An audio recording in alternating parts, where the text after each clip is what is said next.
The storm had not been in the forecast. At least, not the kind that swallowed roads, snapped branches, and forced strangers to take shelter together in a place neither of them had planned to be. But fate, as it often did, had its own ideas, especially when it came to people who were never supposed to cross paths. Ethan Hale tightened his grip on the steering wheel as the wind howled like a living creature, pushing against the truck. His daughter, Lily, sat bundled in her oversized pink jacket, her boots barely visible from under the blanket wrapped around her legs. She was shivering, though she tried not to show it. She always tried to be strong for him. "Daddy, is the storm mad at us?"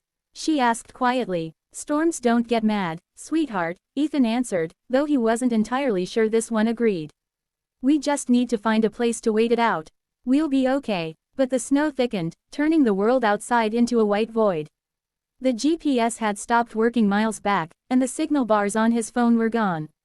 Ethan's jaw tensed as he leaned forward, scanning desperately through the white curtain. That's when Lily pointed toward a faint line of darkness ahead. "Daddy, look, a house. More like a cabin, half buried under snow, but still standing against the wind." Relief washed over Ethan as he pulled off the icy road and parked. He lifted Lily into his arms, shielding her from the cold as they ran through the storm toward the cabin door.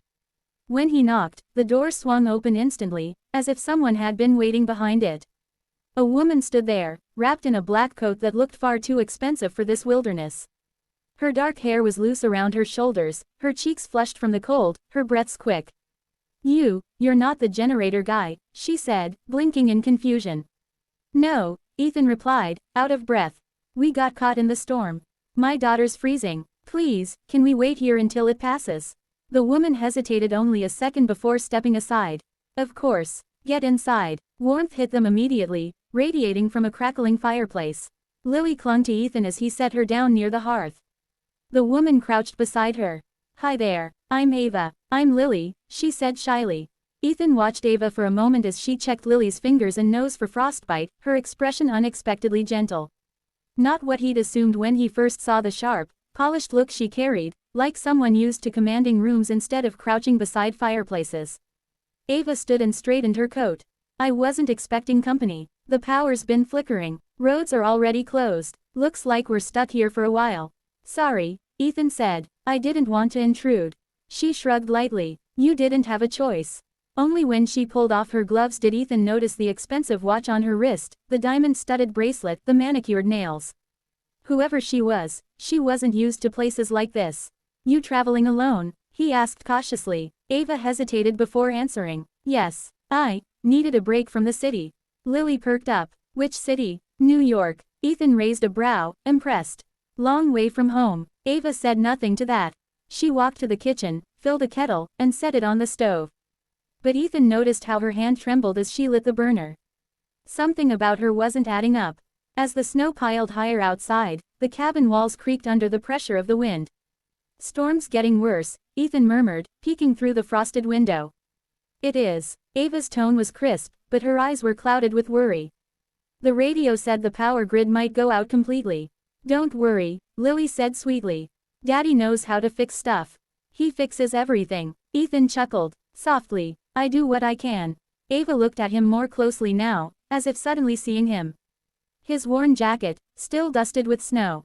His rough hands. The tired determination in his eyes. "What do you do?" she asked. "I'm a mechanic." Something flickered across her face. Surprise. Maybe even relief. But she masked it quickly. The storm raged on. They spent the next hour playing cards with Lily, warming canned soup by the fire, and listening to the wind scream outside. The more Ava relaxed, the more Ethan noticed her exhaustion, like she'd been running long before the storm caught her. When Lily finally fell asleep on the couch, Ethan draped his jacket over her. Ava watched quietly. "She's adorable," Ava whispered. "She's everything," Ethan replied, his voice softer than he intended. A silence stretched between them, not uncomfortable, but strangely charged. Ava tucked a strand of hair behind her ear. "I wasn't supposed to be here alone. I was supposed to meet someone, business-related. But I told my driver to leave me at the bottom of the trail. I needed to think. I needed space." "From what?" She looked away. "The world, I guess." Ethan didn't push. He wasn't the type to pry. Later, when the power finally flickered once, twice, then died completely, Ava exhaled sharply. "Great," she muttered. Just great. Ethan grabbed the lantern hanging by the door and lit it. The warm glow filled the room. You okay? He asked. Ava nodded, but the shiver in her shoulders betrayed her. The temperature was dropping fast. Ethan checked the firewood pile. We've only got enough wood for a few hours. After that, it's going to get really cold.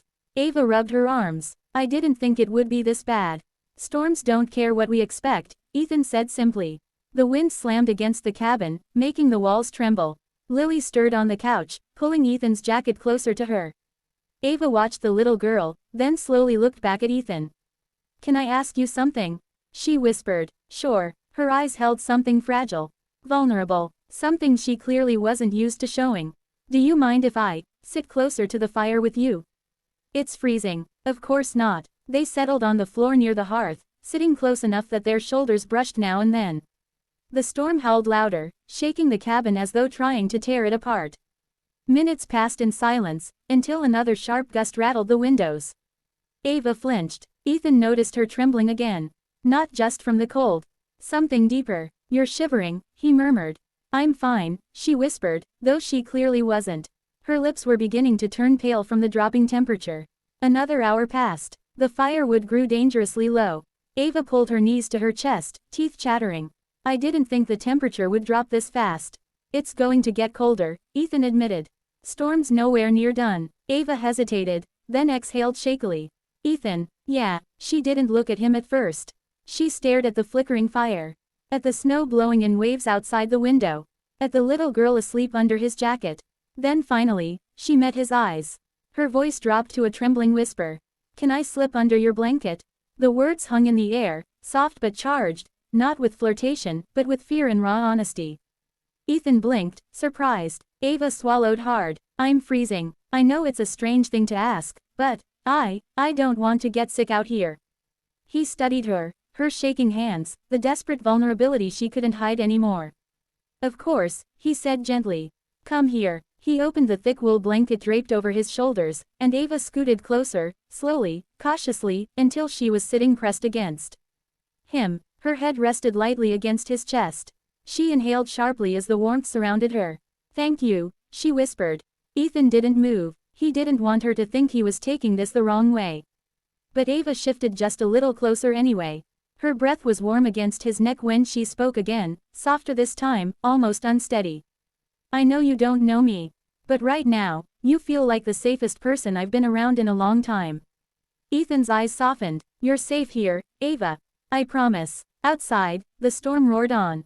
Inside the tiny cabin, two strangers, one running from something, the other simply trying to survive, found themselves bound together by warmth, danger, and a moment neither of them saw coming. And as Ava leaned into him, trusting him with a trembling vulnerability she'd never allowed anyone else, Ethan felt something shift, something he couldn't quite name, but couldn't ignore either. The storm had trapped them. But something else, something unexpected, had just begun.